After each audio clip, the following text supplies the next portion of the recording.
Welcome back, Sports This Morning on Channels Television. We're talking sports, nothing but sports. Guys, let's get on with the show now. Cecilia, you teased that story at the beginning of the show. Danny Blind. Netherlands, fourth place. To leave. And Tyler, you said it's about time. It's been, I don't like this at all, but it's been on the horizon for a long time now. And it didn't come to me as a surprise. The final straw, obviously, was Saturday's 2-0 defeat against Bulgaria. And what has happened here is that the Netherlands are they're worried now. They're scared that they actually might not make the World Cup in 2018 in Russia. They finished third in 2014. Yeah. Right? So what has happened? And they didn't go to Euros. They didn't go to the Euros, and they're looking. This is ridiculous. I'm just looking at Netherlands. The slide has been alarming.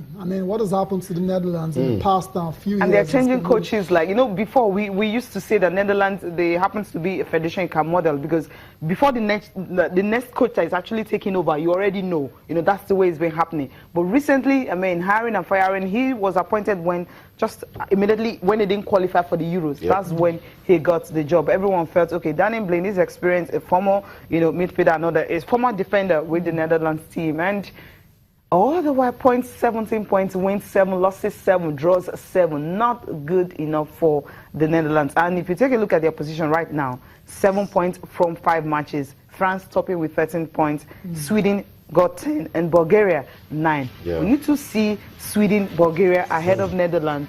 It's appalling. Yeah, not good enough. For a team that missed out of the Euros, what you're expecting from them is to bounce back, start playing convincing football, win the fans again, show their dominance. The Netherlands, there's no way they are pushovers in football, They have all the talents that you can think of, left, right, and center. So something is wrong with either leadership or those that are administrating football. Maybe the players. Who takes the blame at the end of the day? Just the coach. It's as simple as that. Cecilia, you have his record there again. 17 games, and how many has he won there? 7 wins, 7 losses, and 3 draws. Not good enough. Not good enough. That's terrible. Terrible. Because Sweden, you just look at the table. When the draw came out, we felt, France and Netherlands will qualify easily from this group. Maybe Sweden will go through a playoffs and all, because you need 2 teams to qualify from that group. But from the way it is now, Bulgaria, they can't even beat Bulgaria.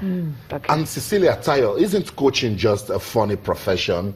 They tell the main man to go, leave his assistants, and then tell the assistant to take over. And what if the assistant start winning? That's because you need continuity.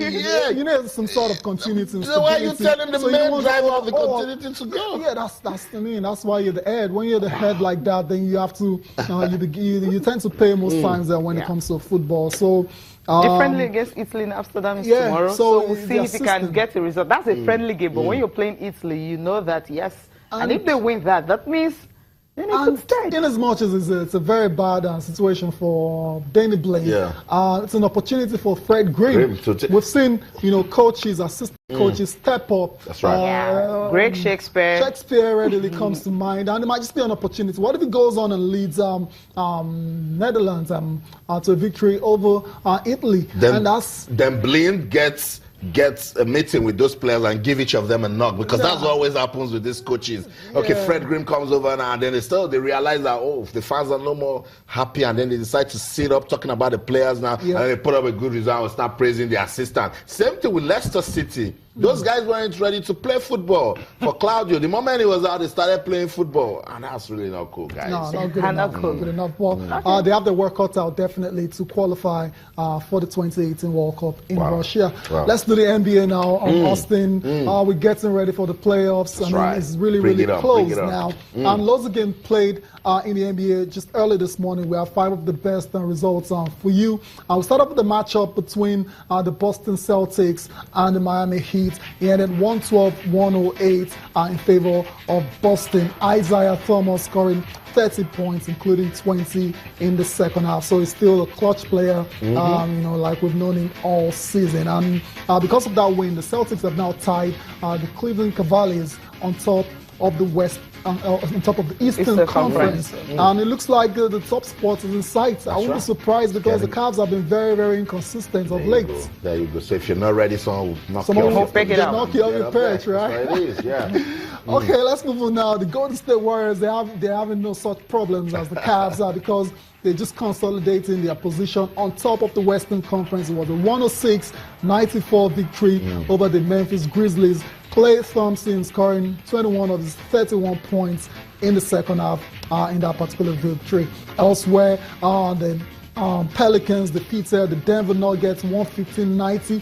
Anthony Davis scoring 31 points and 15 rebounds. He helped to compensate for the absence of DeMarcus Cousins, who's injured at the moment, and that's how the Pelicans, New Orleans Pelicans, were able to win that game over the Nuggets. For the Nuggets, that's a dent in their playoff push. Remember, they're trying to, seal that last spot in the Western Conference, but it's not looking likely now because the Portland Trail Blazers took advantage of that loss to defeat. Okay, everyone beats the Lakers these days, but they still have to do their job. It was a 97-81 victory over the Los Angeles Lakers, and with that win, they were able to climb to 8th in the Western Conference. That's the last playoff position, and they just need to hold on now. It's not a gimme yet, though, but it's still a game to play. Exactly, and Damian Lillard scoring 22 points in that victory. Al-Farouq Aminu, the Tigers forward, scored 9 points and 10 rebounds, and dished out 4 assists.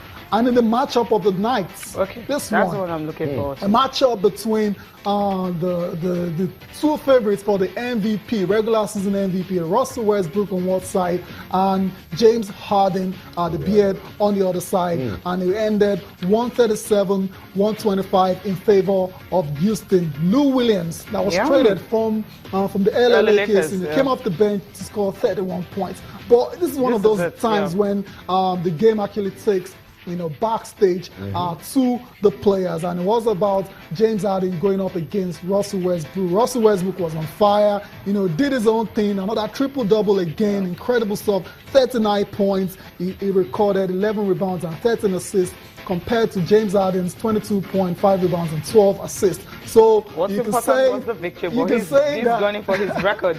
You can say that Westbrook won the battle, right? But James Harden won the war. Won the war. That's it. That's it basically. That's live. And 39 minutes, 39 points. Incredible. And you guys are still talking about this guy. Okay, it should join the that's a beast right there. You're looking at 5 more to go, right? Yeah, 5 more to equal the record. Beast right and there. also 6 more to set a new one. And how many games left? No one has ever seen anything like this before. I've never seen it. The people, the older guys, 1961, Oscar Robertson, the Beagle was on fire then, apparently. And see how long they had to wait to see Russell. But it's good that we're actually witnessing this kind of performance. He's got 5 more games to go. So 5 more, he's going to tie that record.